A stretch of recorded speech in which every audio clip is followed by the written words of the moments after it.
Ninakaw nila ang buong pagkatao ko. Habang nadudurog ang aking mga daliri sa pagbuburda, nagpapakasasa ang aking asawa at ang kanyang kabit sa yamang ako ang tunay na nagmamay-ari.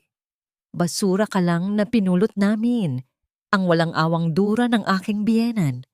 Ngunit ang basurang ito, ang gigiba sa kanilang palasyo. Babawiin ko ang bawat patak ng aking dangal. Handa na ba silang magbayad ng dugo at luha?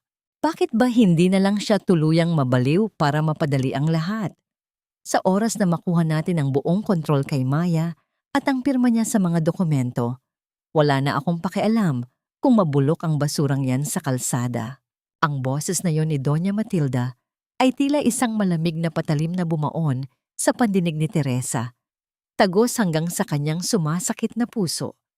Sa kabilang dako ng manipis na pader ng laundry area, narinig niya ang mahinang tawa ni Eduardo, ang lalaking 8 taon niyang pinagsilbihan at minahal ng higit pa sa kanyang sarili.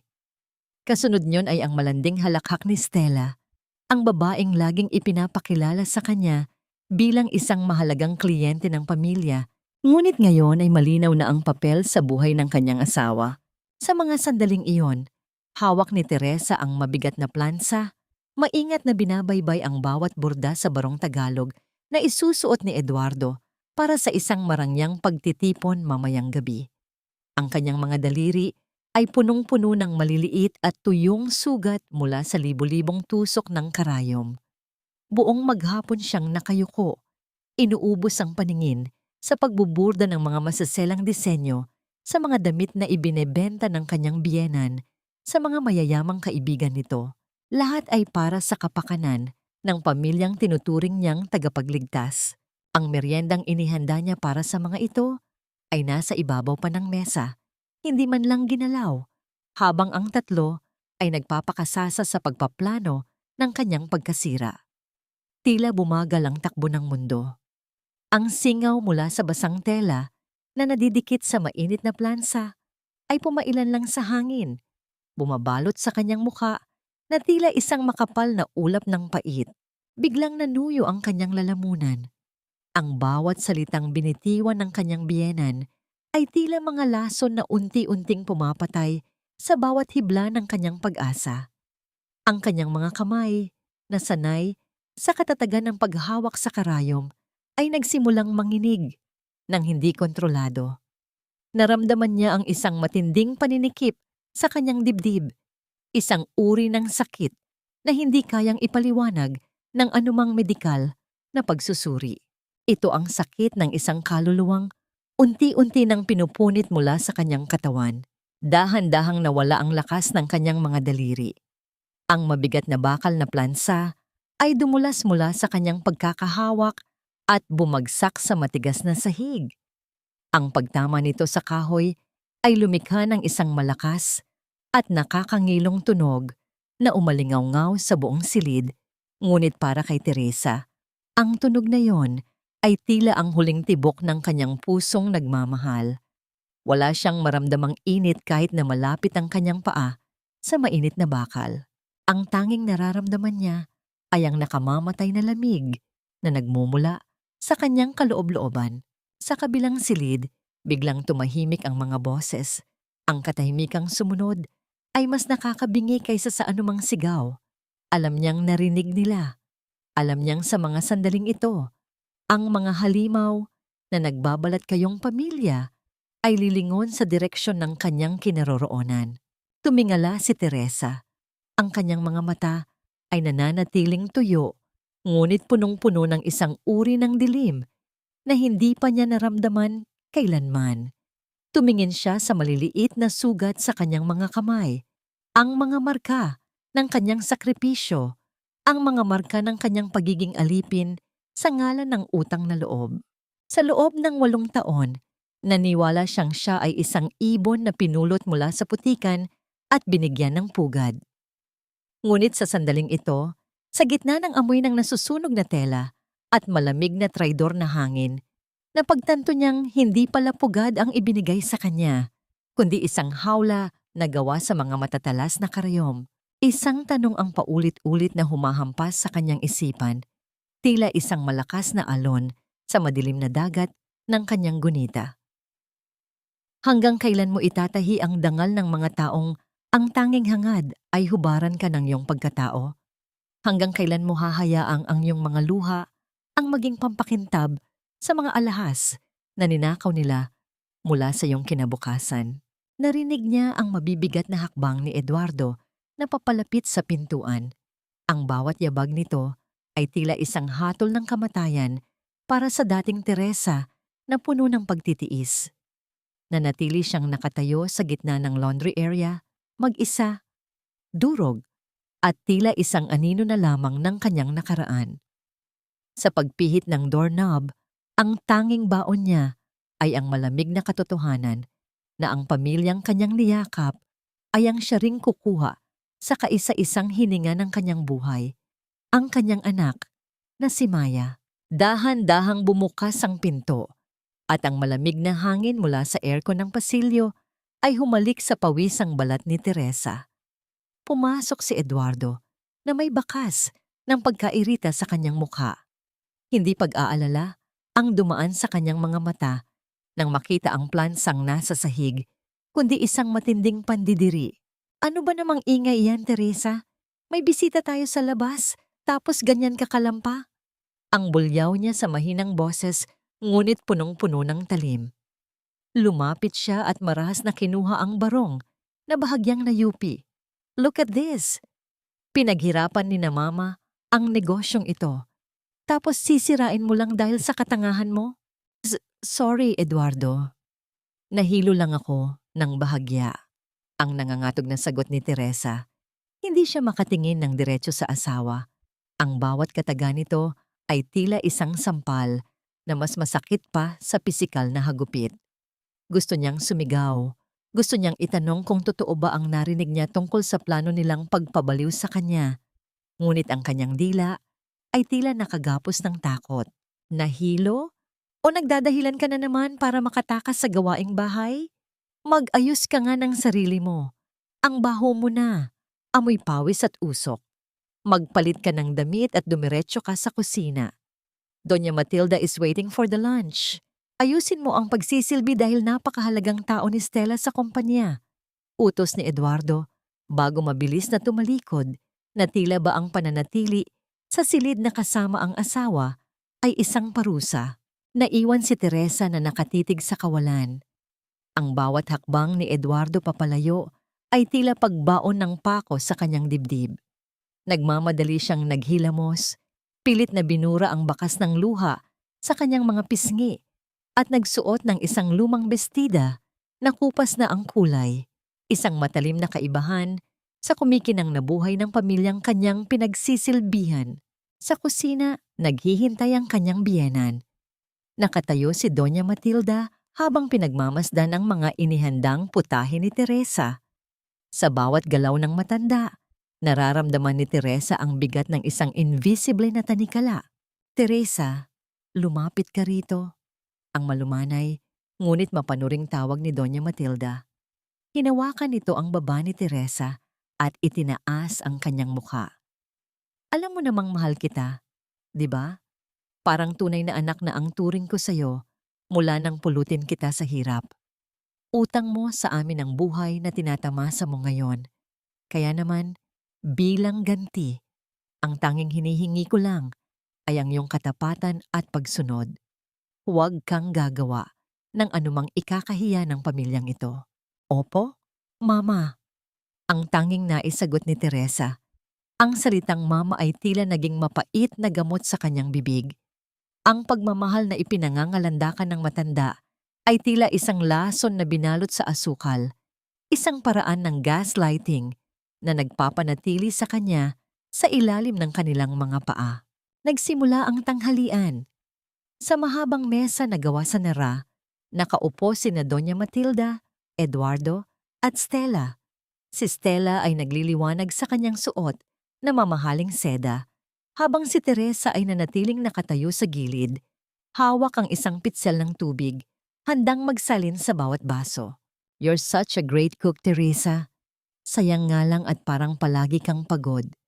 You should take care of yourself more Para naman hindi ka nagmumulang katulong sa tabi ni Eduardo. Ang nakakalokong biro ni Stella bago humilig sa balikat ng asawa ni Teresa. Ang pagdampi ng balat ni Stella sa braso ni Eduardo ay tila isang apoy na sumunog sa natitirang pasensya ni Teresa. Ngunit walang imik ang kanyang asawa. Sa halip na ipagtanggol siya, ay tumawa pa ito ng mahina. Hayaan mo na siya, Stella. Sanay naman yan sa hirap. Iyan ang papel niya rito. Pagkatapos ng pagkain, habang nagtatawanan ang tatlo sa sala, naiwan si Teresa sa lababo. Ang mainit na tubig at ang bula ng sabon ay bumabalot sa kanyang mga kamay na may mga sariwang sugat mula sa pagbuburda. Sa bawat pagkuskos niya sa mga plato, tila kinukuskos din niya ang kanyang sariling dangal. Dito nangyari ang isang sandaling tila tumigil ang lahat. Lumingon si Teresa sa kanyang suot na apron, ang simbolismo ng kanyang pagkaalipin sa loob ng 8 taon. Isang malalim na buntong hininga ang kumawala sa kanyang mga labi. Tinitigan niya ang mga bula ng sabon na unti-unting pumuputok at naglalaho, katulad ng kanyang mga pangarap para sa pamilyang ito. Sa kauna-unahang pagkakataon, naramdaman niya ang isang uri ng lamig na hindi nanggagaling sa tubig, kundi sa isang desisyong nagsisimula ng mabuo sa kanyang isipan. Hinubad niya ang kanyang apron ng may kakaibang bagal at ingat, itinuwalya ang kanyang mga kamay at humarap sa direksyon ng sala. "Maya! Maya, apo! Halika rito sa harap!" Ang malakas na tawag ni Doña Matilda mula sa sala. Ang boses na yon ay may dalang kakaibang awtoridad na nagpatahimik sa buong bahay. Mabilis na lumabas si Teresa mula sa kusina. Ang kanyang puso ay nagsimulang tumibok ng mabilis dahil sa kaba. Nakita niya ang kanyang 7 taong gulang na anak, si Maya, na dahan-dahang bumababa sa hagdanan, bakas ang takot sa maliliit nitong mata. "Bakit po, Lola?" Ang mahinang tanong ng bata. Tumingin si Doña Matilda kay Stella, pagkatapos ay kay Maya, na may isang mapanuyang ngiti sa kanyang mga labi. "May sasabihin akong napakahalaga sa iyo, apo. Isang bagay na magbabago sa buhay mo simula ngayon." Napahinto si Teresa sa pinto ng sala. Ang kanyang hininga ay tila nabaon sa kanyang lalamunan habang nakikita ang kanyang biyenan na hinahawakan ang balikat ng kanyang anak. Isang masamang pangitain ang bumabalot sa buong silid at alam ni Teresa na ang susunod na sasabihin ng matanda ay ang tuluyang wawasak sa kaisa-isang dahilan kung bakit pa siya nananatiling buhay. "Maya, lumapit ka rito." Ang utos ni Doña Matilda. Ang kanyang boses ay malambing ngunit may tonong hindi matatanggihan, tila isang pelus na may nakatagong patalim sa loob.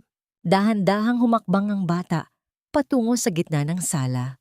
Nakita ni Teresa kung paano nangatal ang maliliit na tuhod ng kanyang anak. Huminto si Maya sa harap ni Stella na noon ay nakaupo sa tabi ni Eduardo habang humihigop ng mamahaling alak. Ang nangiti sa mga labi ni Stella ay hindi abot sa kanyang mga mata. Ito ay isang ngangiti ng tagumpay, ng isang mananakop na handa, nang angkinin ang huling kuta ng kanyang kaaway. "Mano ka kay Tita Stella mo, apo, at simula ngayon, gusto kong tawagin mo siyang Mama Stella," ang deklara ng matanda. Ang salitang mama ay tila isang kulog na yumanig sa buong pagkatao ni Teresa. Pakiramdam niya ay binuhusan siya ng kumukulong tubig. Ang tanging titulong pinanghahawakan niya, ang tanging bagay na hindi nila nanakaw sa kanya, ang pagiging ina, ay binaboy sa harap mismo ng kanyang mga mata. "Papo, pero may mama na po ako," ang nangangatal na sagot ni Maya. Ang kanyang mga mata ay nagsisimulang magtubig habang nakatingin sa kanyang tunay na ina na nakatayo sa may pinto. "Huwag kang matigas ang ulo, Maya. Ang mama mo ay may sakit sa isip. Hindi ka na niya kayang alagaan. Si Stella ang magbibigay sa iyo ng magandang kinabukasan." Ang malamig na singit ni Eduardo, hindi man lang tinitingnan ng kanyang asawa. Umiling si Maya. Ang mga luha ay tuluyan ng pumatak sa kanyang mga pisngi. Ngunit marahas na hinawakan ni Doña Matilda ang kanyang braso at pilit na inabot ang kamay ni Stella. Gawin mo ang sinasabi ko. Sa sandaling iyon, ang takot na naggapos kay Teresa sa loob ng 8 taon ay biglang naputol. Ang katahimikang matagal niyang pinangalagaan ay napalitan ng isang mapanganib na uri ng lakas. Hindi niya namalayan ang kanyang sarili. Mabilis siyang humakbang patungo sa gitna ng sala at marahas na hinablot si Maya mula sa pagkakahawak ng matanda. "Huwag ninyong lapatanganin ang anak ko!" Ang sigaw ni Teresa. Ang kanyang boses ay bumasag sa mapanglaw na katahimikan ng bahay. Niyakap niya ng mahigpit ang nanginginig na si Maya. Tila isang inang leon na handang pumatay para sa kanyang kuting. "Maaari ninyong kunin ang lahat sa akin. Ang pagod ko, ang dangal ko, pati ang asawa ko.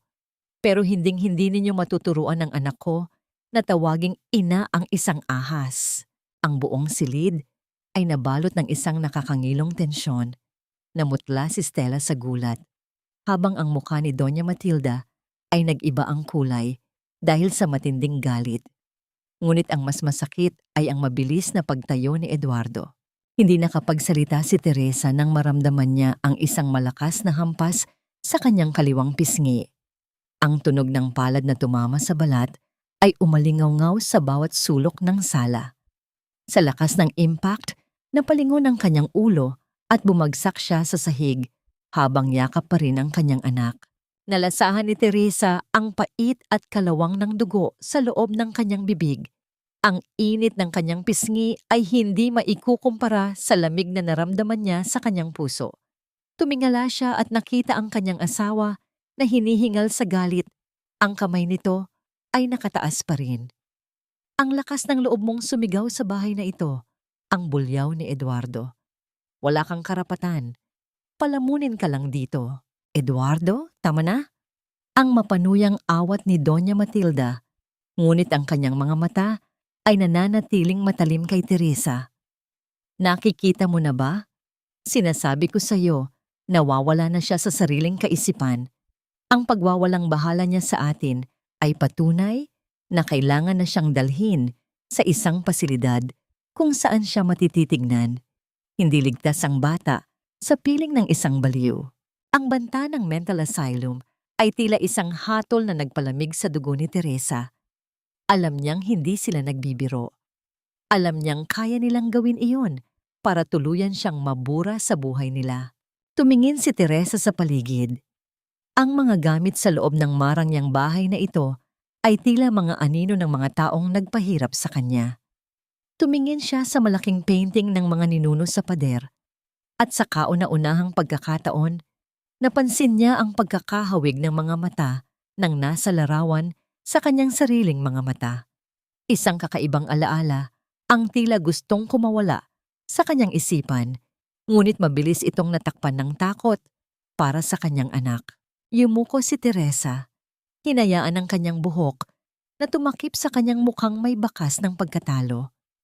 Ngunit sa ilalim ng tabing ng kanyang buhok, ang kanyang mga mata ay hindi na naghahanap ng awa.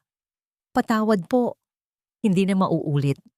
Ang mahina niyang bulong, isang pilit na pagpapakumbaba para lamang patigilin ang kanilang galit. "Mabuti naman at natauhan ka, dalhin mo na ang batang iyan sa itaas at huwag mong susubukang lumabas ng silid ninyo." Ang huling utos ni Doña Matilda bago muling bumalik sa kanyang pag-upo na tila walang nangyari. Habang hinihila ni Teresa si Maya paakyat sa hagdan, naramdaman niya ang bawat hakbang, tila isang paglayo sa huling piraso ng kanyang lumang sarili. Pagpasok sa kanilang maliit at madilim na kwarto, agad niyang nilakang pinto. Tumingin siya sa labas ng bintana. Ang ulan ay nagsisimula ng pumatak, malakas, at tila walang katapusan, katulad ng mga luhang hindi niya maipakita sa kanyang anak. Sa gitna ng dilim at tunog ng kulog, isang matinding desisyon ang nabuo. Ang mga karayom na dati ay ginagamit niya sa pagbuburda papanda ay magiging mitya ng kanyang paglaya. Hindi siya mamamatay sa bahay na ito at hinding-hindi niya hahayaang maging alipin ang kanyang anak sa mga demonyong nagtatago sa likod ng magagarang suot. Ang bawat patak ng ulan sa labas ng bintana ay tila mga luhang nagmula sa langit, sumasabay sa tahimik na paghikbi ni Teresa habang mabilis na isinisilid ang iilang pirasong damit sa loob ng isang luma at butas-butas na bag. Wala siyang dalang kahit anong marangya. Ang tanging bitbit niya ay ang iilang pirasong barya na itinago niya sa loob ng maraming taon mula sa kanyang maliit na kita sa pagbuburda at ang kanyang kaisa-isang kayamanan. Simya, "Ma, saan po tayo pupunta? Malamig po sa labas." Ang mahinang bulong ni Maya. Ang boses ng bata ay tila galing sa ilalim ng lupa, paos at hirap na hirap. Nang daitin ni Teresa ang kanyang palad sa noo ng anak, tila siya nakahawak sa nagbabagang bakal. Ang init ni Maya ay sapat na upang magdulot ng takot sa puso ng kahit sinong ina. Ngunit wala na silang oras. Narinig niya ang malakas na tawanan ni na Eduardo at Stella sa ibaba. Hinaluan ng amoy ng mamahaling alak na umaakyat hanggang sa kanilang silid. Ang bawat halakhak nila ay tila mga pako na lalong nagpapatibay sa desisyon ni Teresa na umalis. Dahan-dahan silang bumaba sa hagdanan sa likod ng bahay, ang hagdanang ginagamit ng mga katulong. Ang bawat dait ng kanyang paa sa kahoy ay naglalabas ng mahinang tunog ng pag-inggit. Tila ang bahay mismo ay nagbabala sa kanyang pagtakas. Paglabas nila sa pinto ng kusina, sinalubong sila ng malakas na ihip ng hangin at ang hagupit ng ulan na tila mga latigo sa kanilang balat. Tumakbo si Teresa patungo sa kalsada, pasan-pasan ang nanghihinang si Maya. Ang bawat hakbang niya sa putikan ay tila paghatak sa isang mabigat na kadena. Sa gitna ng dilim, nakakita siya ng isang lumang ATM booth. Sa nanginginig na mga kamay, isinaksak niya ang kanyang card, ang kaisa-isang account na pinaglalagyan ng kanyang maliit na ipon. Ngunit ang screen ay nagpakita ng isang kulay pulang babala. Account frozen. Napahawak si Teresa sa malamig na salamin ng booth. Alam ni Doña Matilda ang bawat galaw niya. Pinaghandaan ng matanda ang sandaling ito. Hindi lamang siya ninakawan ng dangal, kundi pati ang kaisa-isang paraan upang makabili ng gamot para sa kanyang anak. Pakiusap. Kahit ngayon lang, ang pagsusumamo ni Teresa sa makina. Ngunit ang tanging sagot nito ay ang malamig na liwanag ng screen. Biglang nahati ang kadiliman ng kalsada ng dalawang matitinding liwanag mula sa isang sasakyan. Ang mahabang sinag ng headlight ay tila mga daliri ng isang halimaw na pilit siyang inaabot. Narinig niya ang lagaslas ng tubig mula sa gulong ng sasakyang mabilis na lumalapit. Alam ni Teresa ang sasakyang yon. Kay Eduardo yon. "Nandyan na sila, Maya. Huwag kang bibitaw, anak." Ang garalgal na sabi ni Teresa. Pumasok siya sa isang masikip na eskinita. Pilit na isinisiksik ang sarili sa pagitan ng mga basang dingding at naglalakihang mga tungkaktong na basang-basa na rin ng ulan. Ipinatong niya ang sarili sa ibabaw ni Maya upang magsilbing silungan ng anak. Ang lamig ay unti-unting pumapasok sa kanyang buto, tila ang kanyang dugo ay nagiging yelo.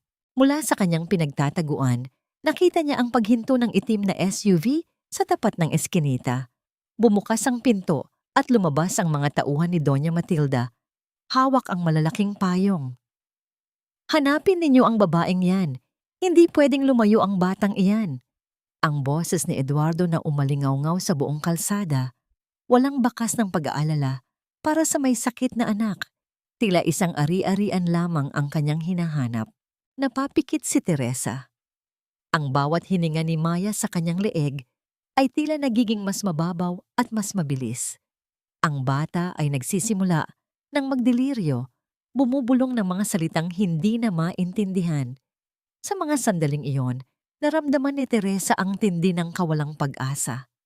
Wala siyang pera, wala siyang masisilungan, at ang mga taong dapat ay nagtatanggol sa kanya, ang siya pang gustong kumuha sa huling dahilan ng kanyang paghinga. Nagsimulang magdilim ang paningin ni Teresa. Ang pagod, gutom, at lamig ay nagsasama-sama upang hatakin siya sa kailaliman ng kawalan ng malay. Ang huling nakita niya bago tuluyang bumagsak ang kanyang katawan sa malamig na semento ay ang anino ng isang lalaking may hawak na itim na payong, dahan-dahang lumalapit sa kanilang kinaroroonan sa gitna ng unos. Tila tumigil ang pag-ikot ng mundo. Ang ingay ng ulan ay naging isang malayong bulong. Sa gitna ng kanyang paglalaho, isang huling tanong ang dumampi sa kanyang isipan. Ito na ba ang katapusan ng lahat ng kanyang sakripisyo? O ito ang simula ng isang mas matinding bangungot? Ang amoy ng gamot at ang puting kisame ang unang bumati sa namumulat na mga mata ni Teresa. Sa loob ng ilang sandali, nanatili siyang tulala, pilit na inaalala kung nasaan siya.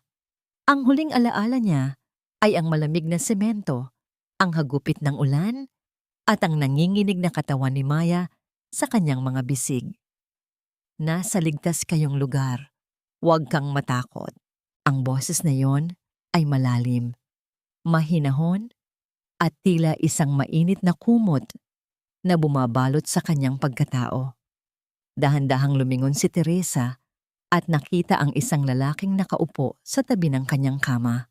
Ang lalaki ay nakasuot ng simpleng puting polo, maayos ang pagkakaahit, at may mga matang tila nakasaksi na ng maraming dusa, ngunit nananatiling maawain.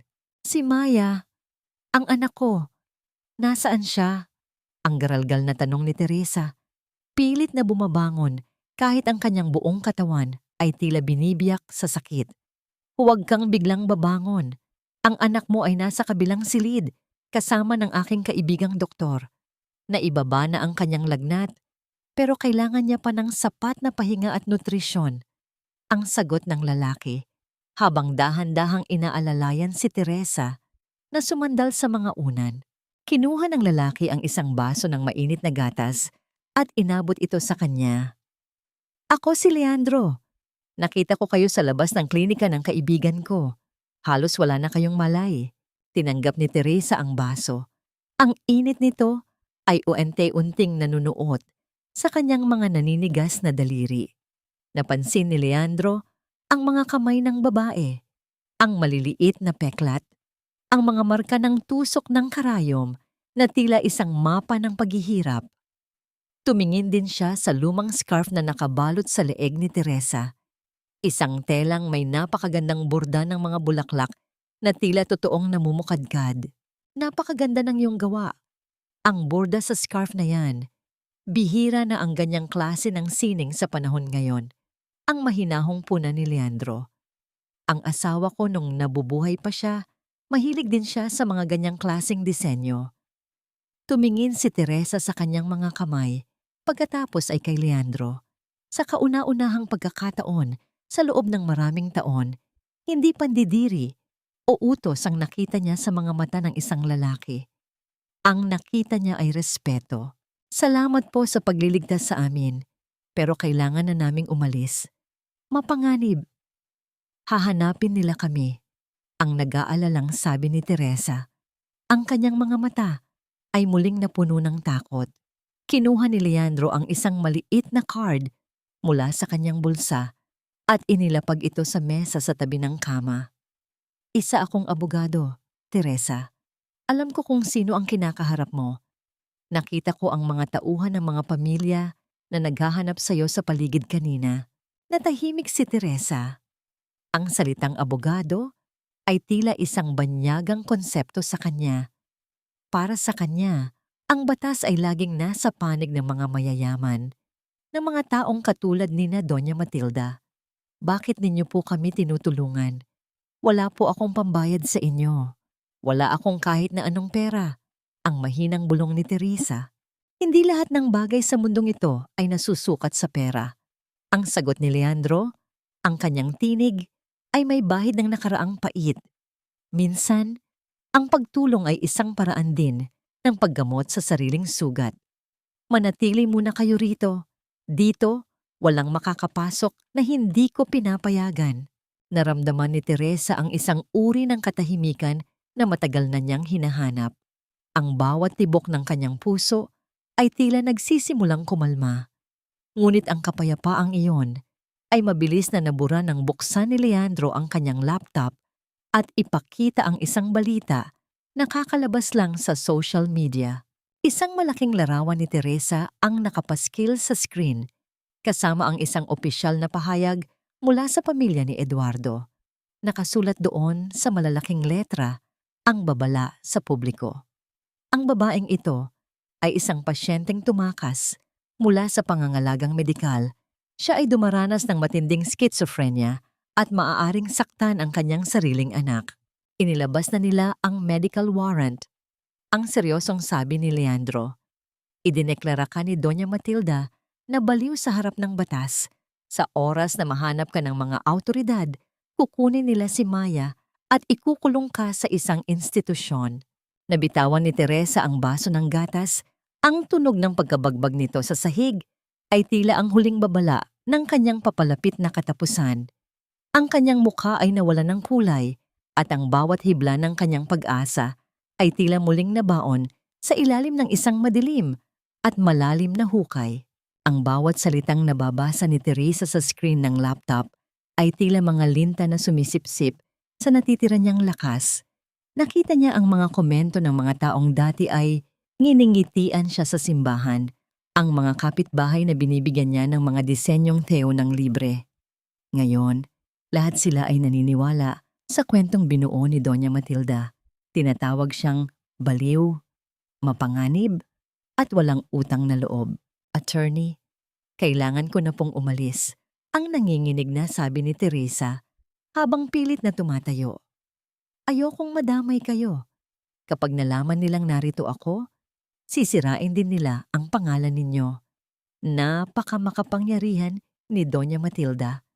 Kaya niyang baluktutin ang katotohanan hanggang sa maging mukhang kasinungalingan ito. Tumayo si Leandro at humarang sa pinto. Hindi upang pigilan siya ng may dahas, kundi upang magsilbing kuta ng katatagan. Teresa, makinig ka. Ang pagtakas ay pag-amin sa kanilang mga paratang. Kapag sumuko ka ngayon, hindi mo lang ibinibigay sa kanila si Maya, kundi ibinibigay mo rin sa kanila ang karapatang sulatan, ang huling kabanata ng buhay mo ayon sa gusto nila. Pero wala akong laban. Isang hamak na teo-teo lang ako, attorney. Sila ang may pera, sila ang may koneksyon. Ang desperadong sigaw ni Teresa, ang kanyang mga luha ay sa wakas, ay bumuhos na, mainit at puno ng pait. Mayroon kang katotohanan at mayroon kang ako. Ang mahinahong sagot ni Leandro. Lumapit siya ng bahagya, sapat na upang maramdaman ni Teresa ang tapat na determinasyon sa kanyang boses. Ang katarungan ay hindi lamang para sa mga nakatira sa mansyon. Ang bawat tusok ng karayom mo sa loob ng 8 taon ay saksi sa iyong katinuan at tiyaga. Huwag mong hayaang nakawin nila ang iyong pagkatao.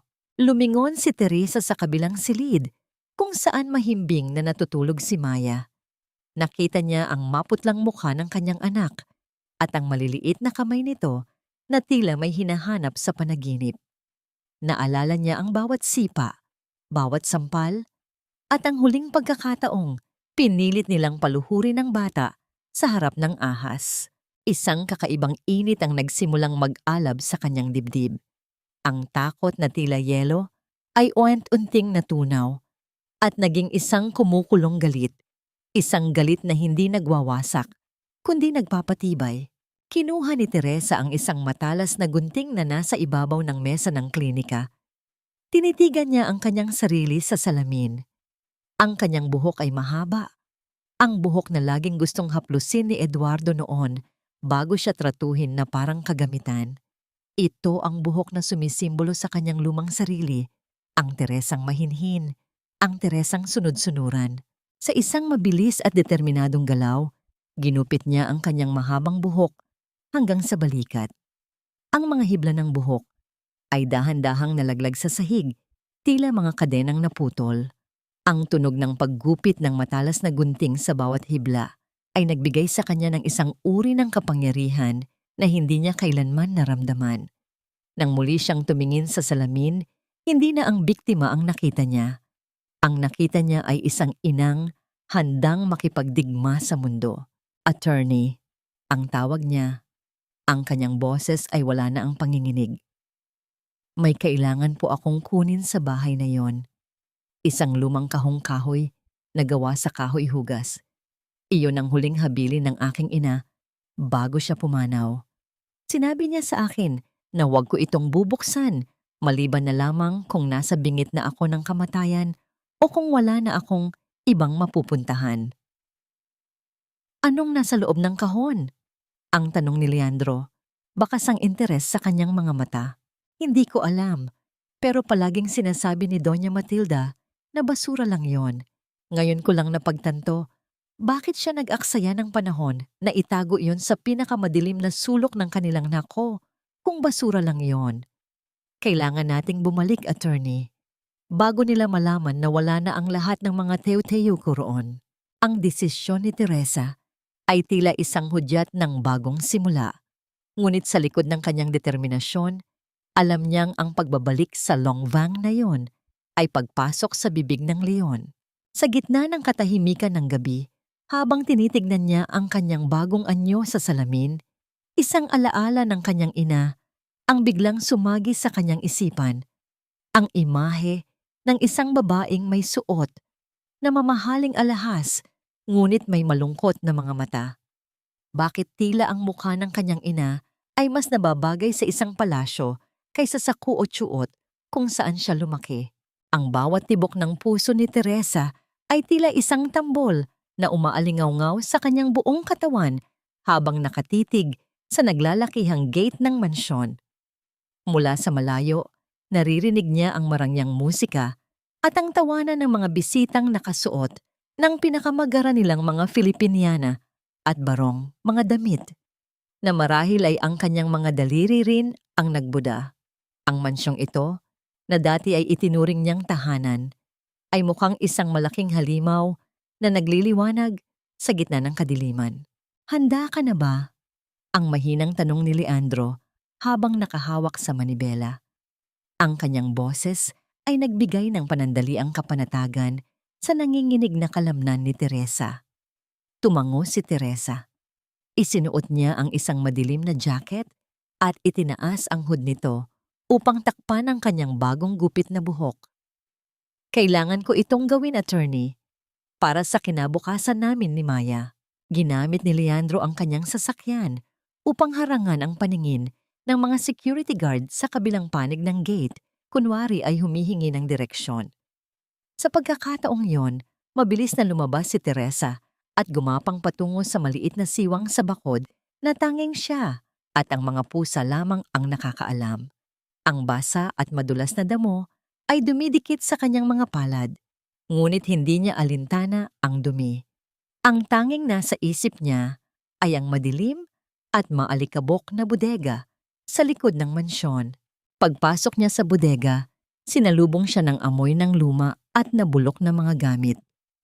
Ang bawat hakbang niya sa ibabaw ng mga tuyong dahon at alikabok ay lumilikha ng tunog na tila mga bulong ng nakaraan. Ginamit niya ang mahinang liwanag mula sa kanyang cellphone upang hanapin ang pinakasulok ng silid, ang lugar kung saan itinambak ang mga di umano'y basura ng kanyang ina. Matapos ang ilang minutong paghahalukay sa ilalim ng mga lumang gulong at sirang muebles, naramdaman ng kanyang mga daliri ang isang matigas at magaspang na bagay. Isang kahong gawa sa kahoy hugas, may mga ukit ng mga bulaklak na tila katulad ng kanyang mga disenyo sa teo. Ito na yon. Ang diwa ng kanyang ina ay tila nanunuot sa kanyang mga balat sa bawat haplos niya sa kahon. Ngunit bago pa man niya ito mailagay sa kanyang bag, narinig niya ang lagitik ng pinto ng bodega at ang pagpasok ng liwanag mula sa labas. Sinasabi ko sa iyo, Stella, malapit na ang katapusan ng babaeng yon. Konting tiis na lang at magiging malaya na tayo sa anino niya. Ang boses ni Eduardo na may dalang kakaibang kagalakan. Siguraduhin mo lang, Eduardo. Ayokong magpalaki ng bata na may baliw na ina na nakabantay sa paligid. At ang mana ni Maya, kailangan nating masiguro na sa atin mapupunta ang kontrol. Ang sagot ni Stella, ang kanyang boses ay tila isang matalim na kuko na kumakalmot sa katahimikan ng gabi. Napaatras si Teresa at mabilis na nagtago sa likod ng isang malaking cabinet na gawa sa matigas na kahoy. Pinigil niya ang kanyang hininga hanggang sa sumakit ang kanyang dibdib. Nararamdaman niya ang patak ng malamig na pawis na gumugulong mula sa kanyang noo, pababa sa kanyang pisngi. Ang dalawa ay ilang hakbang lamang ang layo sa kanya, naglalampungan sa gitna ng mga itinatapong gamit, habang pinag-uusapan ang pagsira sa kanyang buhay. Ang galit na naramdaman ni Teresa ay tila isang apoy na gustong sumabog, ngunit pinigil niya ito. Niyakap niya ang kahoy na kahon nang higit pa sa kanyang buhay. Naririnig niya ang malakas na tibok ng kanyang puso, tila isang mabilis na martilyo na tumatama sa kanyang tadyang. Ang bawat segundo ay tila isang taon ng paghihirap. Ano iyon? Ang biglang tanong ni Stella. Tila may narinig na kaluskos. Bumilis ang kabog ng dibdib ni Teresa. Ngunit sa saktong sandaling iyon, ang malakas na tunog ng busina ng sasakyan ni Leandro sa labas ay umalingaw-ngaw. Kasunod ng huni ng alarm ng isa sa mga sasakyan ng bisita na tila sinadya niyang tamaan. Buisit na mga driver iyan. Halika na. Baka kailangan tayo ni Mama sa loob. Ang inis na sabi ni Eduardo bago hinitak si Stella palabas. Nang muling bumalik ang katahimikan, tila lantang gulay na napaupo si Teresa sa sahig. Ang kanyang buong katawan ay nanginginig sa takot at galit. Hindi siya nag-aksaya ng panahon. Mabilis siyang lumabas sa siwang ng bakod at tumakbo patungo sa naghihintay na sasakyan ni Leandro. Pagpasok niya sa loob, wala siyang masabi. Ipinakita niya lang ang kahon kay Leandro. Ang kanyang mga mata ay nananatiling nanlalaki sa takot. Mabilis na pinaandar ni Leandro ang sasakyan, palayo sa impyernong iyon. Nang makarating sila sa Nya Antoine, dahan-dahang inilapag ni Teresa ang kahon sa mesa. Sa pagnanais niyang mabuksan ito agad, hindi niya napansin ang bahagyang pagkabitak ng ilalim nito nang tumama ito sa matigas na gilid ng mesa. Isang tunog ng nababali na kahoy ang narinig, at mula sa bitak, isang manipis na tela ng luwa ang sumilip. Dahan-dahan itong hinila ni Leandro, at doon, sa ilalim ng isang lihim na compartment, ay bumagsak ang isang tumpok ng mga papel na may opisyal na selyo at isang lumang litrato ng isang marangyang dientrang. Ang bawat pahina ay tila may dalang bigat ng isang katotohanang matagal nang ibinaon sa lupa. Ang bawat piraso ng papel na nakalapag sa ibabaw ng mesa ay tila mga buhay na saksi na bumabangon mula sa hukay. Dahan-dahang kinuha ni Leandro ang isa sa mga dokumentong may gintong selyo. Ang kanyang mga mata ay nanlalaki sa bawat salitang kanyang binabasa. Ang katahimikan sa loob ng bahay ay tila naging isang mabigat na kumot. Tanging ang malalim na paghinga ni Teresa ang naririnig habang nakatitig sa lumang litrato. Teresa, makinig ka sa akin ng maigi. Ang seryosong simula ni Leandro, ang kanyang boses ay may halong panginginig ng galit at pangingilabot. Ang pangalan mo sa mga dokumentong ito ay hindi lamang Teresa. Ikaw ay si Teresa Maria Ilustre, ang kaisa-isang anak at tagapagmana nina Don Teodoro at Doña Maria Ilustre. Tila tumigil ang pag-ikot ng mundo para kay Teresa. Ang pangalang Ilustre ay ang pangalan ng pinakamalaking dientrang sa kanilang lalawigan. Isang lupain na dati ay pag-aari ng isang marangal na pamilya na balita ay naubos dahil sa isang trahedya 25 taon na ang nakalilipas. Hindi maaari. Ang garalgal na sabi ni Teresa. Ang kanyang mga kamay ay dahan-dahang humahaplos sa litrato ng mag-asawang nakasuot ng pangmayaman. Ang babae ay may suot na kwintas na may disenyong teo na katulad ng mga ginagawa niya. Sabi ni Doña Matilda, pinulot niya lang ako sa kuot-suot. Sabi niya, wala akong pamilya. Sabi niya, basura lang ako na binigyan niya ng pagkakataong mabuhay. Iyon ang pinakamalaking kasinungalingan sa buhay mo, Teresa. Ang sagot ni Leandro habang ipinapakita ang isang dokumento ng paglilipat ng ari-arian. Ang mga magulang mo ay hindi namatay sa aksidente lamang.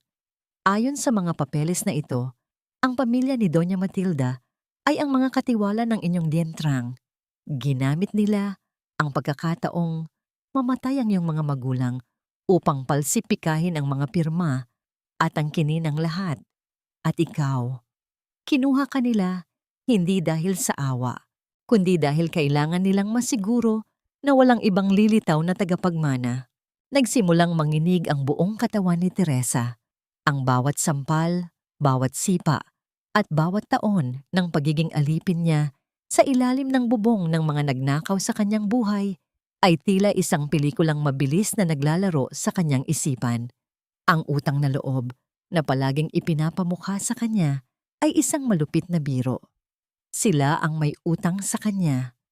Ninakawan nila siya ng mga magulang, ng pangalan, at ng kinabukasan. Tumingin siya sa kabilang silid kung nasaan si Maya. Doon niya naintindihan ang lahat. Hindi si Maya ang kailangan nila. Ang kailangan nila ay ang dugong ilustre na nananalaytay sa mga ugat ng bata. Gusto nilang kontrolin ang susunod na henerasyon upang hinding-hindi na mabawi ang kayamanang kanilang ninakaw. Isang matinding pait ang gumapang sa lalamunan ni Teresa. Tila isang laso na dahan-dahang kumakalat. Napakuyom ang kanyang mga palad hanggang sa bumaon ang kanyang mga kuko sa balat. Ang bawat patak ng kanyang luha na dumidikit sa lumang litrato ay tila mga patak ng asido na tumutunaw sa kanyang huling pagkatao na marunong magpatawad.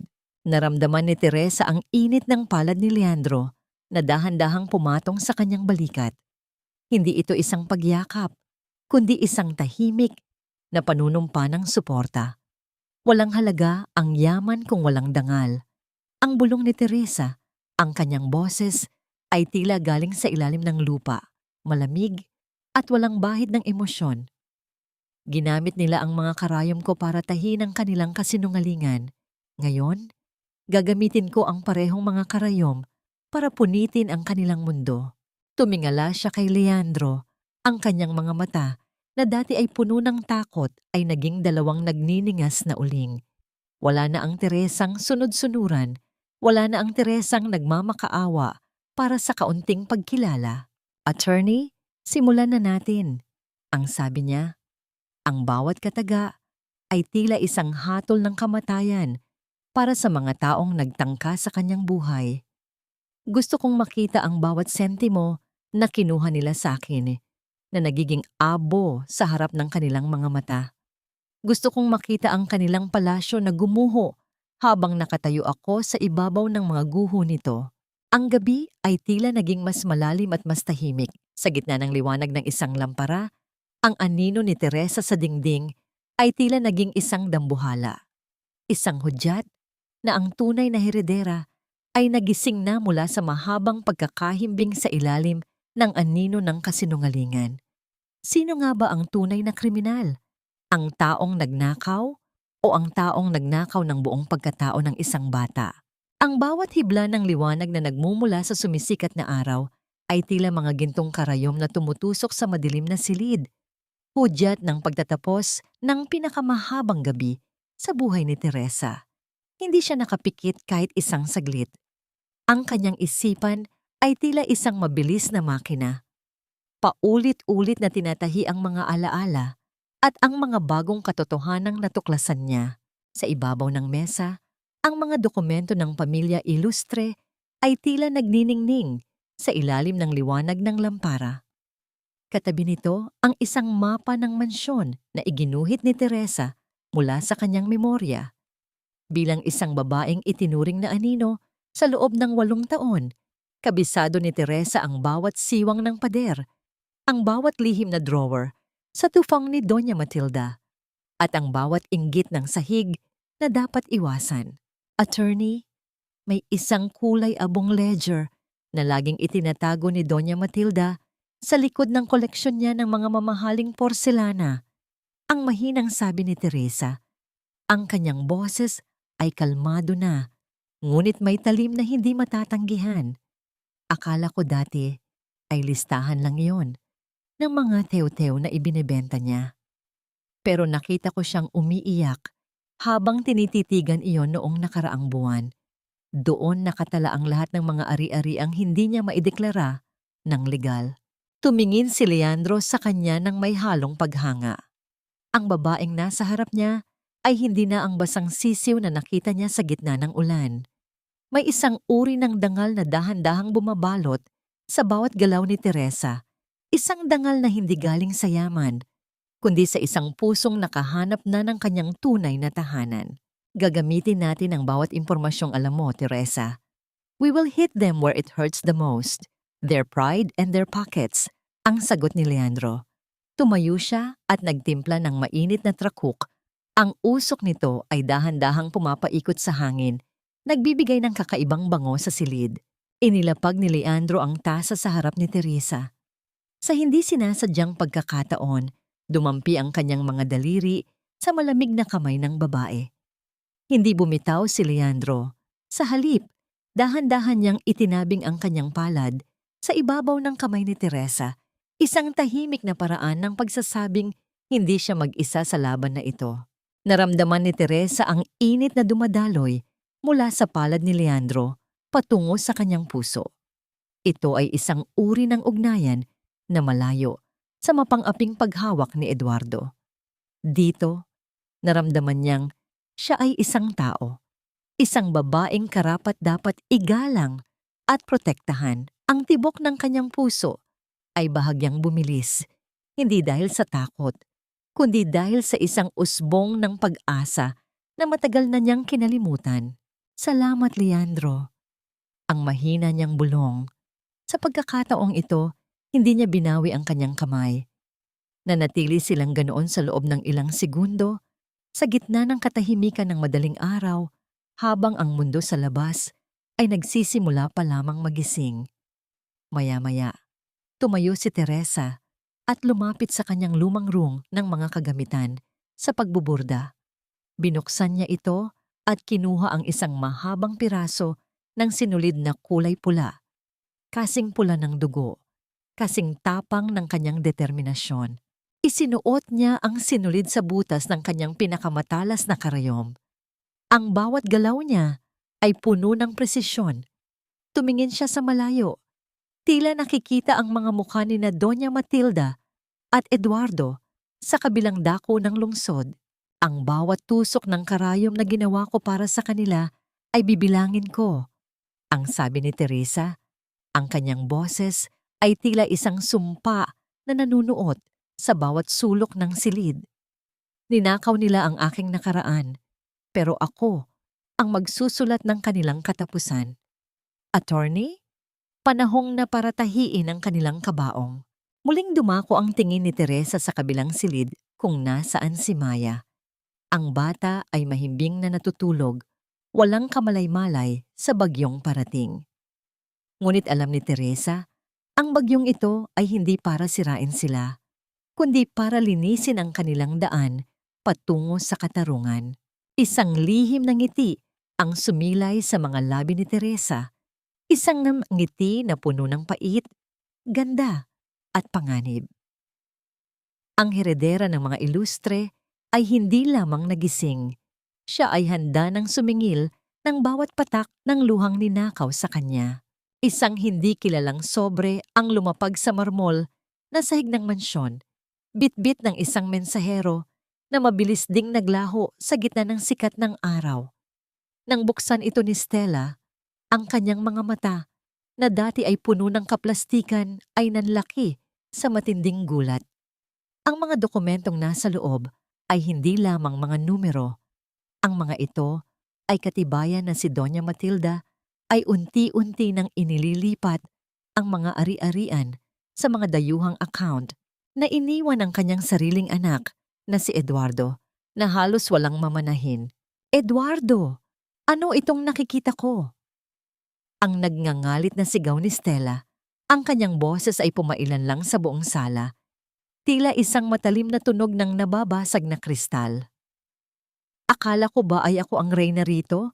Akala ko ba ay ligtas ang kinabukasan ng dinadala ko? Bakit ang nanay mo ay parang naghahanda ng iwan tayong luhaan? Bumaba si Eduardo mula sa hagdanan, gulo ang buhok, at may bakas pa ng alak sa kanyang hininga. Nang mabasa ang mga papel, namutla siya.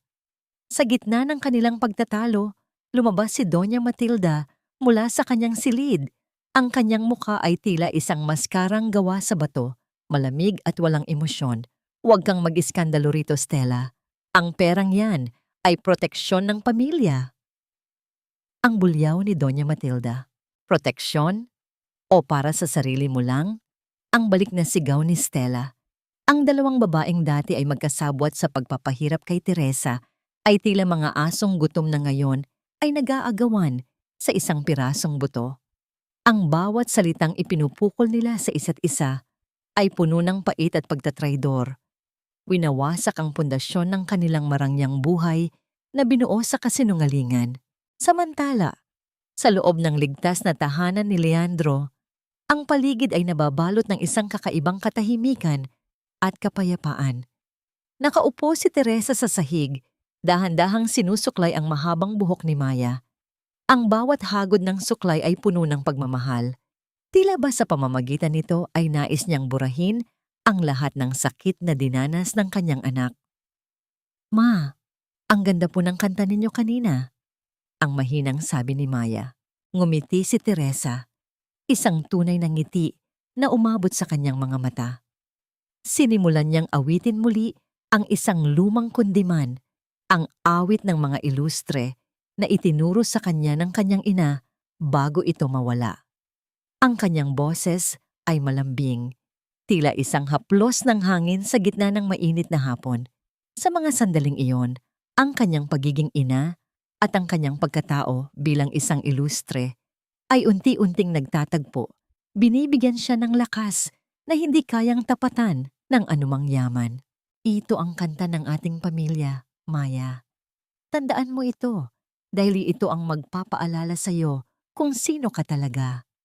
Ang bulong ni Teresa habang tinatapos ang pagtitirintas sa buhok ng anak. Ngunit ang kapayapaang iyon ay tila isang panandaliang hininga lamang. Sa mansyon, matapos ang mainit na sagupaan ng mga salita, nagkaroon ng isang nakakangilong katahimikan. Isang masamang kutob ang nagtulak kay Eduardo na dumiretso sa madilim at maalikabok na bodega sa likod ng bahay.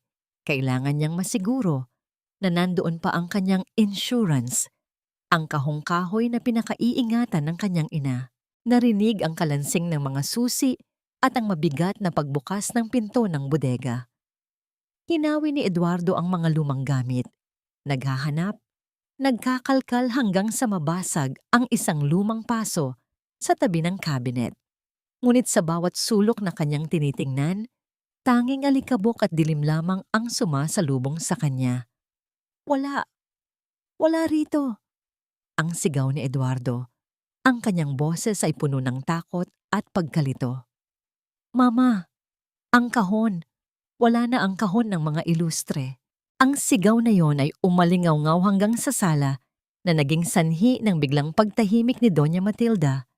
Ang kanyang mga kamay ay nagsimulang manginig at sa unang pagkakataon, sa loob ng maraming dekada, ang takot ay gumuhit sa kanyang mukha. Alam niya ang ibig sabihin nito. Ang aninong akala niya ay nabaon na niya sa limot ay muling nagbabalik. At ang tanging ebidensyang makakapagpabagsak sa kanila ay wala na sa kanilang mga kamay. Ang bawat dokumentong nilalagdaan ni Leandro sa loob ng kanyang tahimik na opisina ay tila isang punyal ng katarungan na dahan-dahang itinusok sa puso ng mga nagnakaw sa buhay ni Teresa. Gamit ang kanyang mga koneksyon sa mga taong nananatiling tapat sa sinumpaang tungkulin sa hudikatura, nagawa ni Leandro na makakuha ng isang agarang kautusan upang i-freeze ang lahat ng mga account na nasa ilalim ng pangalan ni Doña Matilda at Eduardo. Ang mga gintong selyo sa bawat papel ay tila nagniningning, hudyat na ang kuta ng mga mapangapi ay nagsisimula ng mabitak. Hindi lamang sa mga papel huminto si Teresa. Kasama si Leandro, Tinahak nila ang daan patungo sa isang liblib na barangay upang hanapin si Mang Ben, ang matandang katiwala na pinalayas ni Doña Matilda, 25 taon na ang nakalilipas. Nang makita ni Mang Ben si Teresa, ang matanda ay napaluha.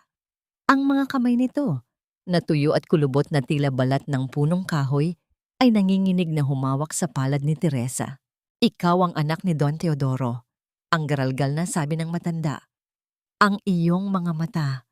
Hinding-hindi ko malilimutan ang mga matang iyon. Nakita ko ang lahat, Teresa. Nakita ko kung paano nila nilapastangan ang bangkay ng iyong mga magulang para lamang sa mga pirma sa dokumento. Ang bawat salitang binitiwan ni Mang Ben ay itinala ni Leandro. Ang katotohanan ay tila isang malakas na agos ng tubig na bumabakbak sa pundasyon ng kasinungalingan ni Doña Matilda.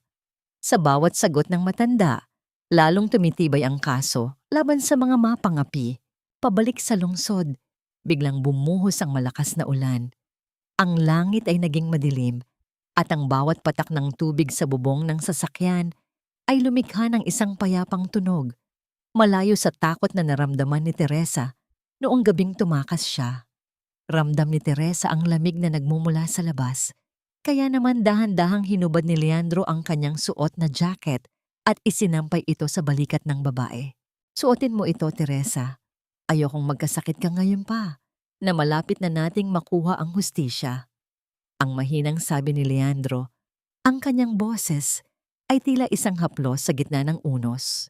Naramdaman ni Teresa ang amoy ng pabango ni Leandro sa jacket, isang amoy na kahoy at kasariwaan, malayo sa amoy ng alak at pagtataksil na nakasanayan niya kay Eduardo. Sa gitna ng pagod at emosyon ng maghapon, hindi na namalayan ni Teresa na dahan-dahan nang bumigat ang kanyang mga mata. Sa pag-andar ng sasakyan sa gitna ng trapiko at ulan, ang kanyang ulo ay dahan-dahang sumandal sa balikat ni Leandro. Hindi gumalaw ang abogado. Sa halip, hinayaan niyang maging kuta ang kanyang balikat para sa babaeng matagal nang walang masasandalan. Isang tipid na ngiti ang sumilay sa mga labi ni Leandro habang pinagmamasdan ang payapang mukha ni Teresa. Sa mga sandaling iyon, ang labanan para sa katarungan ay pansamantalang natigil. Pinalitan ng isang tahimik na ugnayan ng dalawang kaluluwang kapwa, may sugat ngunit handa ng gumaling. Nabalik lamang ang diwa ni Teresa nang marinig niya ang mahinang paghinto ng sasakyan sa tapat ng kanilang Nya Antoine. Kasabay nito, ang cellphone ni Leandro ay umilaw dahil sa isang mensahe mula sa kanyang mga kontak sa pulisya. Teresa, gising na, ang bulong ni Leandro. Nakalagda na ang judge. Meron na tayong arrest warrant laban sa kanila. Isang matinding bugso ng kaba at kagalakan ang naramdaman ni Teresa. Ngunit bago pa man sila makapagdiwang, bumukas ang telebisyon sa loob ng bahay at lumabas ang isang live news report. Naroon si Doña Matilda, nakasuot ng pinakamagara niyang alahas, may hawak na mikropono at nakangiti sa harap ng mga reporter. Inaanyayahan ko ang lahat sa darating na gabi ng Sabado para sa aming Grand Gala Charity Event, ang deklara ng matanda. Dito rin natin formal na gagawin ang anunsyo para sa legal na pangangalaga sa aking apong si Maya, upang masiguro ang kanyang kinabukasan sa gitna ng trahedya ng kanyang ina. Ang balita ay tila isang malamig na tubig na sumampal kay Teresa. Gagamitin ni Doña Matilda ang publiko upang pilitin ang batas na ibigay sa kanya ang bata. Ang gala na iyon ay hindi charity event. Iyon ay isang bitag upang tuluyang tahiin ang kapalaran ni Teresa sa ilalim ng kanilang mga paa. Ang bawat segundo ng paghahanda para sa Grand Gala ay tila isang dahan-dahang paghigpit ng bitag sa leeg ng mga nagnakaw sa buhay ni Teresa. Sa loob ng mansyon, ang ingay ng mga taong nag-aayos ng mga dekorasyon at ang amoy ng mamahaling pabango ay hindi sapat upang takpan ang nangangamoy na bulok na pundasyon ng pamilya ni Doña Matilda. Sa gitna ng isang mamahaling butik, ang dulo ng isang itim na credit card ay dahan-dahang iniabot ng sales clerk pabalik kay Doña Matilda.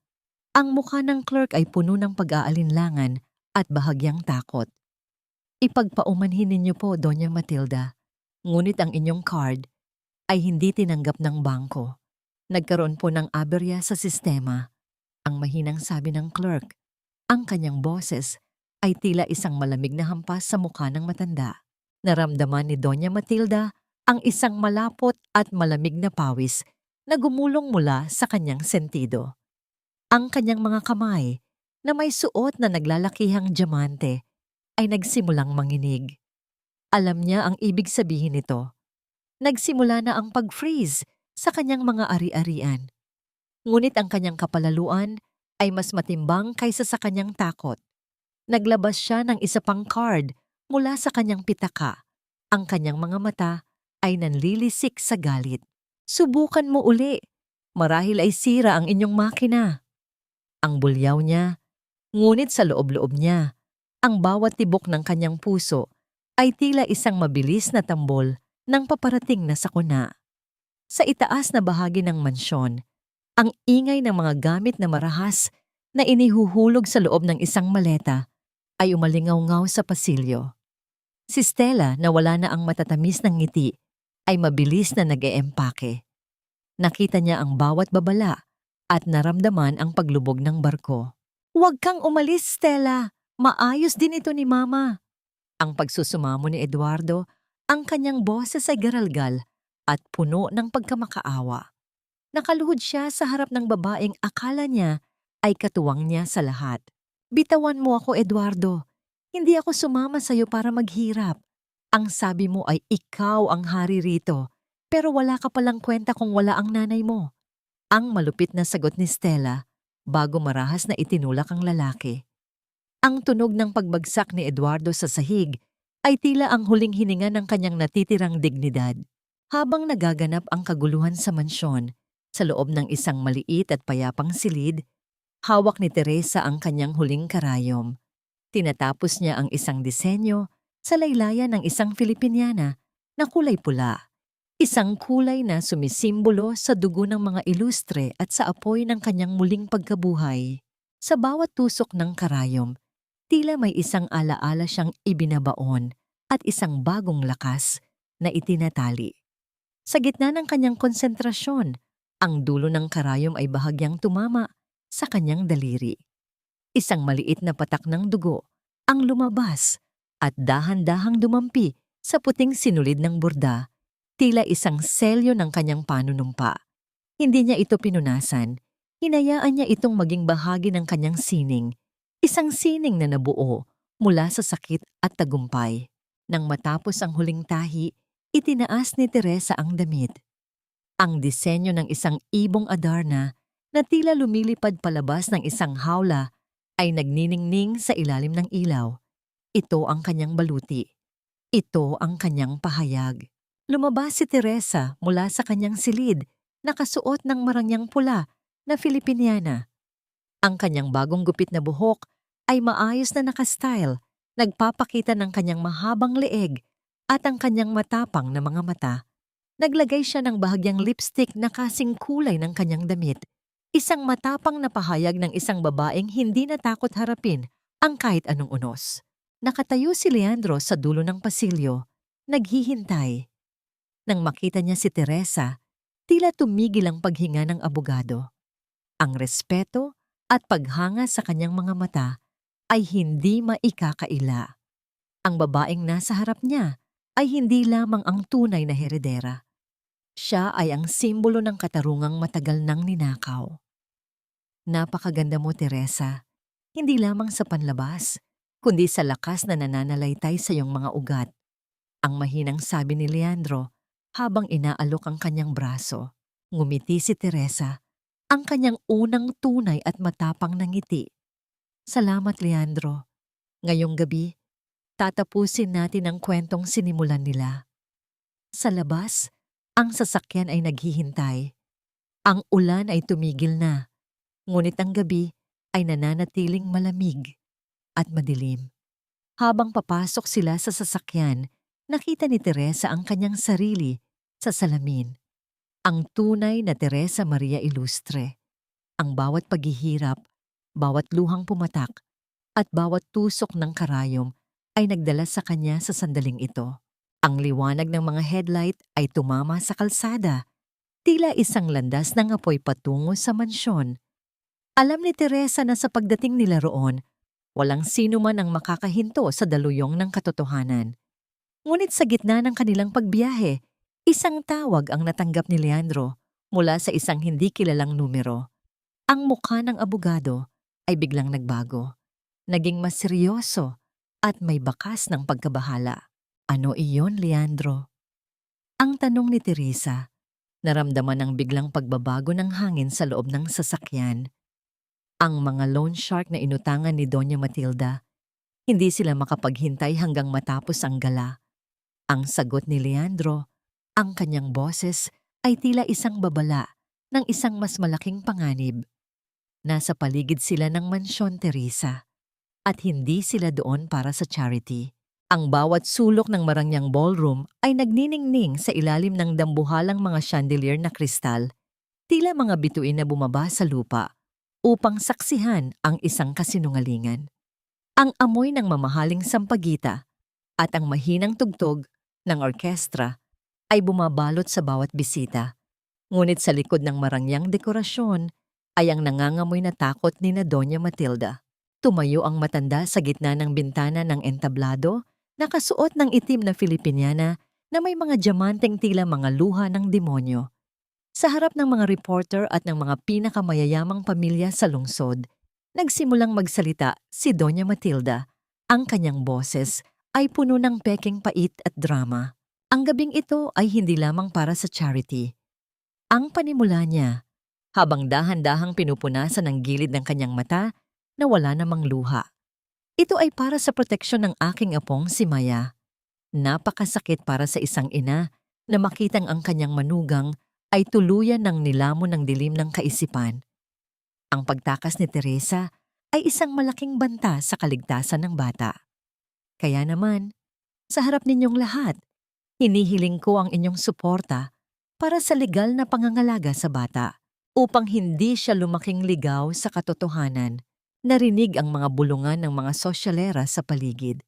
Ang bawat sulyap nila ay puno ng panghuhusga sa baliw na si Teresa na wala naman doon upang ipagtanggol ang sarili. Napakawalang utang na loob talaga ng babaeng yon. Ang mahinang komento ng isang ginang na nakasuot ng pulang terno. Matapos siyang pulutin sa hirap, ganito pa ang isusukli niya. Sa gilid ng entablado, nakatayo sina Eduardo at Stella. Nakahawak si Stella sa braso ni Eduardo, umaarte bilang isang nagluluksang katuwang. Ang kanilang mga ngiti ay tila mga maskarang malapit ng matunaw sa ilalim ng mainit na ilaw ng ballroom. Ngunit sa bawat sulok ng silid, may mga lalaking nakasuot ng itim na Amerikana na hindi bahagi ng mga bisita.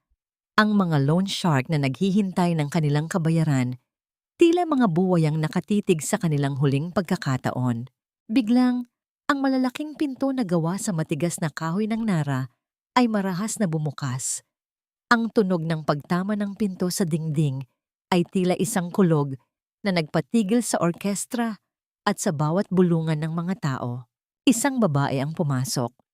Ang kanyang suot na Filipiniana ay kulay pula na kasing tapang ng apoy. May mga burdang tila ginto na nagniningning sa bawat galaw niya. Ang kanyang maikling buhok ay lalong nagpatingkad sa kanyang matapang na mukha. Ang bawat hakbang niya sa ibabaw ng pulang carpet ay may dalang awtoridad na hindi matatanggihan. Ang katahimikan ay naging napakabigat, tila ba ang bawat hininga sa loob ng silid ay nabaon sa sahig. Si Teresa, hindi siya tumatakbo, hindi siya sumisigaw. Naglakad siya ng may marahang indayog. Ang kanyang ulo ay nakataas, tila isang reynang bumabalik sa kanyang trono. Nang madaanan niya ang isang boyband, dahan-dahan niyang kinuha ang isang baso ng mamahaling wine. Hinawakan niya ang baso ng may kakaibang grasya. Tinitigan ang kulay ng alak bago uminom ng kaunti. Ang bawat galaw niya ay nagpapakita ng isang dugong bughaw na matagal nang itinago ng kahirapan. Namutla si Doña Matilda. Ang kanyang mga kamay na kanina ay maayos na nakahawak sa mikropono ay nagsimulang manginig ng marahas. Guard! Guard! Bakit ninyo hinayaang makapasok ang baliw na yan? Talsikin siya! Ngayon din! Ang sigaw ng matanda. Ang kanyang boses ay pumiyok sa takot. Ngunit walang bodyguard ang gumalaw. Ang mga lalaking nakatayo sa pinto ay nananatiling estatwa. Sa likod ni Teresa, lumabas si Leandro, nakasuot ng seryosong muka at hawak ang isang makapal na folder. Walang aalis sa silid na ito. Ang batingaw na boses ni Leandro na umalingaw-ngaw sa buong ballroom. Lumapit siya sa harap ng mga reporter at itinaas ang isang opisyal na dokumento. Kami ay narito hindi bilang mga bisita, kundi bilang mga tagapagdala ng katotohanan. Tumingin si Teresa ng diretso sa mga mata ni Doña Matilda. Ang pait ng nakaraan ay tila naglaho o naglaho na, pinalitan ng isang malamig na determinasyon. Itinaas ni Teresa ang kanyang baso patungo sa kanyang biyenan. Isang mapanuyang toast bago dahan-dahang ibinuhos ang natitirang alak sa sahig. Ang party ay tapos na, Doña Matilda. Ang malamig na sabi ni Teresa. Ang kanyang boses ay hindi malakas, ngunit narinig hanggang sa pinakadulo ng silid. O mas tamang sabihin, ang inyong kasinungalingan ang siyang natapos na. Hinawakan ni Leandro ang kanyang badge at ang isang trat ng hukuman. Doña Matilda, Eduardo, sa ngalan ng batas, kayo ay nasa ilalim ng aresto para sa kasong falsification of documents at pagnanakaw ng ari-arian ng pamilya Ilustre. Ang mga flash ng kamera ay nagsimulang magningning ng mabilis, tila mga kidlat na bumabalot sa naguguluhang mukha ng pamilya ni Eduardo. Ang bawat lente ay nakatutok sa kanila, hinuhubaran ang kanilang dangal sa harap ng buong bansa. Ngunit sa gitna ng kaguluhan, si Doña Matilda ay biglang humawak sa kanyang dibdib. Ang kanyang mukha ay naging kulay ube habang pilit na humihingi ng hangin. Habang ang mga loan shark sa sulok ay nagsimulang gumalaw palapit sa kanila. Huwag ninyong tapusin ang kwento, Matilda. Dahil sa gabing ito, ako ang magsusulat ng huling kabanata ng inyong mga kasinungalingan. Ang boses ni Teresa ay hindi sumigaw, ngunit ito ay may dalang bigat na tila isang batingaw na yumanig sa bawat chandelier sa loob ng ballroom. Marahas niyang kinuha ang mikropono mula sa nanginginig na kamay ni Doña Matilda. Ang matanda ay napaatras. Ang kanyang mukha ay tila naging isang tuyot na papel na malapit ng dilaan ng apoy. Ang lahat ng mga mata ng mga elitista ng lungsod ay nakatitig sa gitna ng entablado, kung saan ang dating baliw na manugang ay nakatayo ng buong dangal. 8 taon. 8 taon ninyo akong kinulong sa anino ng utang na loob na wala naman talaga akong dapat bayaran. Ang simula ni Teresa, habang dahan-dahang itinataas ang kanyang mga kamay na puno ng maliliit na peklat. Ang bawat marangyang damit na suot ninyo sa gabing ito ay tinahi ng aking mga kamay na pinuno ninyo ng sugat. Habang pinapakain ninyo ako ng tira-tirang pagkain at tinatawag na basura, nagpapakasasa kayo sa yaman ng aking mga magulang na ninakaw ninyo mula sa isang ulila. Sa likod niya, ang dambuhalang screen ng ballroom ay biglang umilaw. Hindi ang mukha ni Doña Matilda ang lumabas doon, kundi ang malilinaw na kopya ng mga palsipikadong dokumento, ang mga testamento ng pamilya Ilustre at ang mga video ng mga lihim na transaksyon ng pamilya ni Eduardo sa mga loan shark. Ang bawat pahina ay tila isang malakas na sampal sa dangal na pilit na itinatayo ng pamilya sa loob ng mahabang panahon. Ako si Teresa Maria Ilustre, ang deklara niya. Ang kanyang boses ay tila isang hatol na umalingaw sa bawat sulok ng silid. Ang tunay na may-ari ng lupang kinatatayuan ninyo at ang babaeng tinitigan ninyo nang may pandidiri sa loob ng 8 taon. Ngayong gabi, bibilangin ko ang bawat tusok ng karayom na ibinaon ninyo sa aking puso. Sa gitna ng bulungan at gulat ng mga bisita, biglang sumugod si Eduardo patungo sa entablado. Ang kanyang muka ay puno ng lason at desperasyon. Manahimik ka. Baliw ka talaga. Wala kang pruweba. Ang bulyaw niya habang itinataas ang kanyang kamay upang muling saktan ang asawa. Ngunit bago pa man dumapo ang kanyang palad, mabilis na humarang si Leandro. Sa isang mabilis at matatag na galaw, hinawakan ng abogado ang braso ni Eduardo at inikot ito, sanhi upang mapaluhod ang lalaki sa harap mismo ng kanyang asawa. Ang tunog ng pagbagsak ng mga tuhod ni Eduardo sa matigas na sahig ay tila ang huling hudyat ng kanyang pagbagsak mula sa trono ng kasinungalingan. Huwag mong susubukang hawakan ang aking kliyente, Eduardo. Ang malamig na babala ni Leandro. Ang bawat galaw mo ay nakatala sa harap ng mga kamera. Dahan-dahang lumapit si Teresa sa kanyang asawang nakaluhod. Walang galit sa kanyang mga mata, kundi isang matinding habag para sa isang lalaking naging alipin ng sariling kahinaan. Hinawakan niya ang kanyang kaliwang kamay. Dahan-dahang hinubad ang manipis at murang singsing na ibinigay nito noong kanilang kasal. Ang singsing na sumisimbolo sa 8 taon ng kanyang paghihirap. Tinitigan niya ang singsing sa loob ng ilang segundo bago ito marahas na ibinato sa mukha ni Eduardo.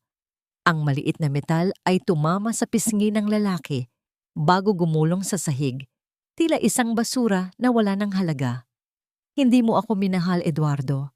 Ginamit mo lang ako para itago ang bahid ng inyong pamilya. Ang bulong ni Teresa, sapat na upang marinig ng mga unang hanay ng mga bisita. At dahil sa ginawa mo kay Maya, hindi ko kailanman mapapatawad ang pagiging ama mong walang saysay. Ang buong ballroom ay naging isang palengke ng mga katanungan at pagkondena. Ang mga reporter ay tila mga gutom na hayop na sumusugod sa harap upang makuha ang pinakamalapit na kuha ng pamilyang bumabagsak. Si Stella, na kanina ay nakakapit sa braso ni Eduardo, ay dahan-dahang umaatras patungo sa dilim, pilit na nagtatago sa anino upang hindi madamay sa kahihiyan. Ngunit sa gitna ng kaguluhan, isang matinding tunog ng pagpihit ng gulong at ang nakakangilong huni ng mga sasakyang mabilis na humihinto sa labas ng mansyon ang narinig. Ang asul at pulang liwanag ay nagsimulang pumasok sa malalaking bintana ng ballroom, bumabalot sa dugo ang dangal ni Doña Matilda. Ang matanda ay napahawak sa kanyang dibdib. Ang kanyang mga mata ay nanlalaki, habang nakatitig sa mga unipormadong lalaking mabilis na pumapasok sa loob ng silid. Ang kanyang kapangyarihan ay naglaho ng parang bula, at ang tanging natira ay ang malamig na realidad ng rehas na naghihintay sa kanya. Paano nga batahin muli ang isang buhay na winasak ng sariling kasakiman? May puwang pa ba ang patawad sa gitna ng katarungang matagal nang ipinagkait? Ang matatalim na flash ng kamera ay tila mga kidlat na sumisira sa madilim na gabi, habang ang mga pulis ay mabilis na lumapit sa entablado. Ang bawat galaw nila ay may dalang bigat ng batas na matagal nang hinahanap ng katarungan. Doña Matilda Buenaventura at Ginoong Eduardo Buenaventura, kayo po ay inaaresto sa kasong pagnanakaw ng ari-arian, falsification of public documents, at organized crime. May karapatan kayong manahimik. Anumang sasabihin ninyo ay maaaring gamitin laban sa inyo sa korte. Ang malakas na boses ng isang opisyal habang inilalabas ang kanyang badge. Tila nabaliw si Doña Matilda. Marahas siyang umiling. Ang kanyang muka ay puno ng matinding galit at pagtatanggi. Hindi ninyo magagawa ito. Ako si Doña Matilda Buenaventura. Ako ang nagtatag ng charity na ito. Siya ang baliw. Dinadaya lang niya kayo. Ang kanyang sigaw habang itinuturo ang naging mukha ni Teresa na walang bahid ng pagbabago. Ngunit ang mga pulis ay hindi nakinig. Dahan-dahan nilang sinaparan ang braso ng matanda. Nang maramdaman ni Doña Matilda ang lamig ng posas, tila gumuho ang kanyang mundo. Isang malakas na sigaw ang lumabas sa kanyang bibig, kasunod ng isang biglaang pagbagsak ng kanyang katawan sa entablado. tila isang manikang nawalan ng buhay. Ang kanyang mga alahas ay kumalansing sa sahig, isang nakakagambalang tunog na sumisimbolo sa kanyang pagbagsak. "Mama!" Ang sigaw ni Eduardo na mabilis ding sinapara ng mga pulis. Ang kanyang mukha ay puno ng luha at pagkabigla. "Teresa, pakiusap. Tulungan mo kami. Maawa ka sa amin. Hindi ko sinasadya ang lahat. Pinilit lang ako ni Mama." Ngunit si Teresa ay nanatiling nakatayo. Ang kanyang mga mata ay walang bahid ng awa. Tinitigan niya ang lalaking dating asawa niya, ang lalaking minahal niya ng buong puso, ang lalaking nagtaksil sa kanya ng walang habag. Sa kanyang tabi, si Leandro ay nanatiling matatag, isang pader ng suporta. Sa gitna ng kaguluhan, nakita ni Stella ang pagkakataon. Dahan-dahan siyang umatras patungo sa isang exit sa likod ng entablado, pilit na nagtatago sa anino ng kurtina. Ngunit bago pa man siya tuluyang makalabas, isang malaking lalaki na nakasuot ng itim na suit ang humarang sa kanyang dadaanan. Siya ay isa sa mga loan shark na inutangan ni Doña Matilda. "Saan ka pupunta, Mrs. Stella? Hindi pa tayo tapos mag-usap." Ang malamig na sabi ng lalaki. Ang kanyang boses ay tila isang babala. Si Stella ay napaurong, ang kanyang mga mata ay nanlalaki sa takot. Ang kanyang kinabukasan na puno ng kayamanan ay tila isang bula na biglang pumutok sa kanyang mga kamay. Lumapit si Eduardo sa harap ni Teresa. Ang kanyang mga kamay ay nakaposas na at nanginginig. "Teresa, pakiusap. Para kay Maya. Hindi ka namin hahabulin sa dientrang. Kalimutan na lang natin ang lahat. Mahal pa rin kita, Teresa." "Kumtu, mahal pa rin kita," ay tila isang baluktot na lason sa tainga ni Teresa. Dahan-dahan siyang yumuko. Ang kanyang mukha ay malapit sa mukha ng kanyang dating asawa.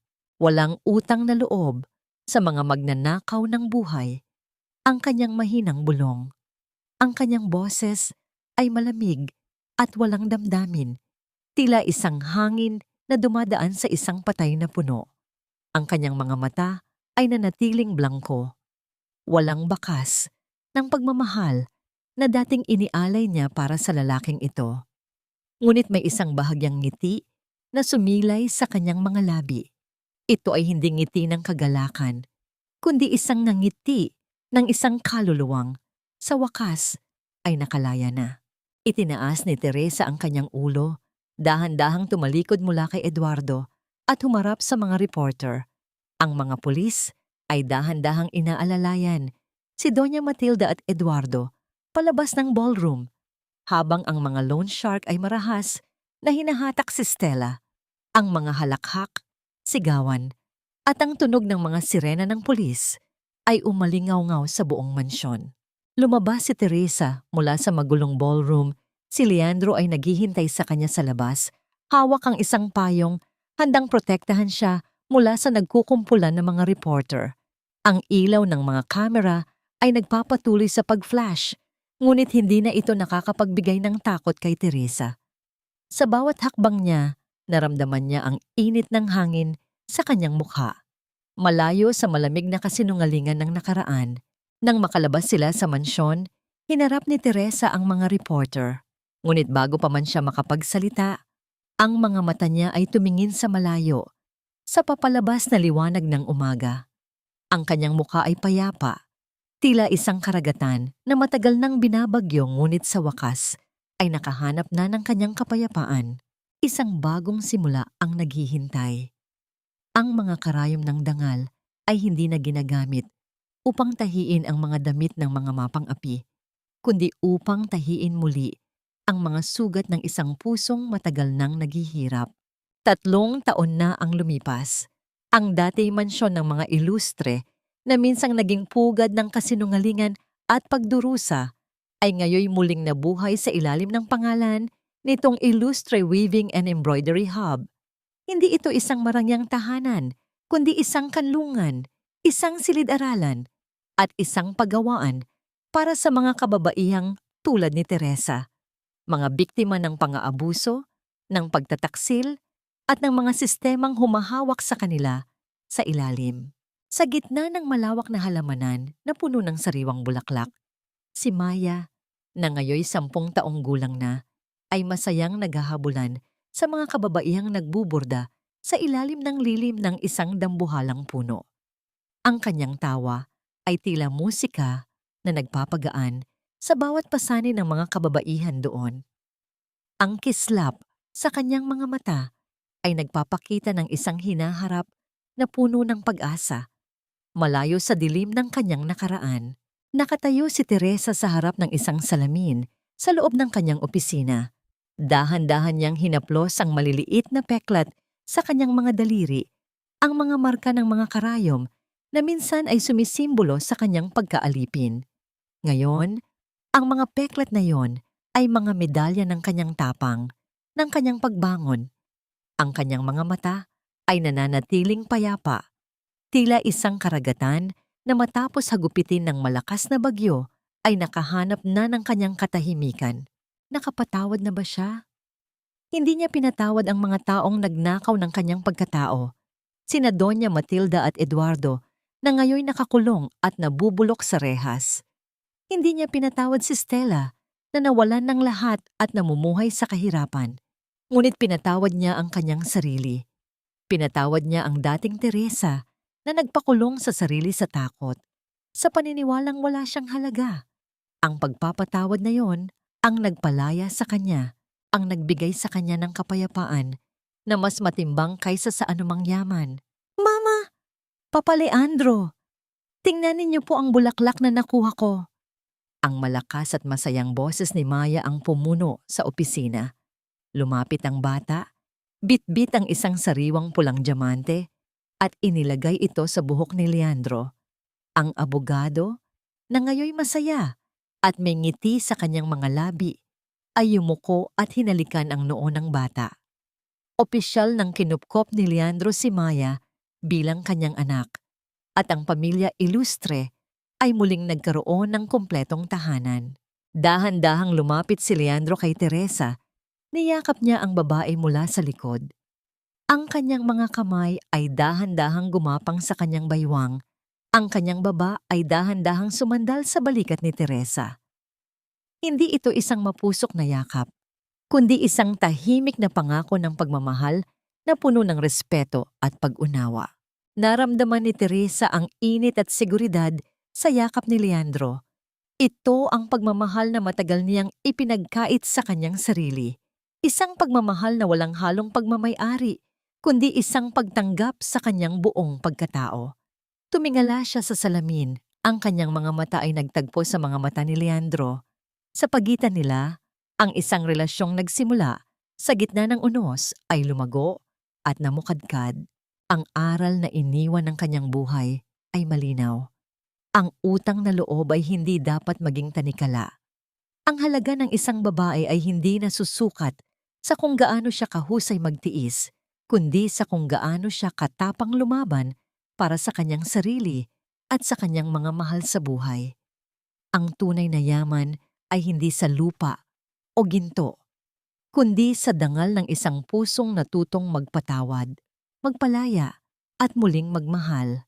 At doon, sa gitna ng sikat ng araw at ng mga tawa ng mga kababaihang natuto ng lumaban, tila nagsimula ang isang bagong umaga, isang umaga na puno ng kapayapaan, pag-asa at ang muling pagkabuhay ng mga Ilustre.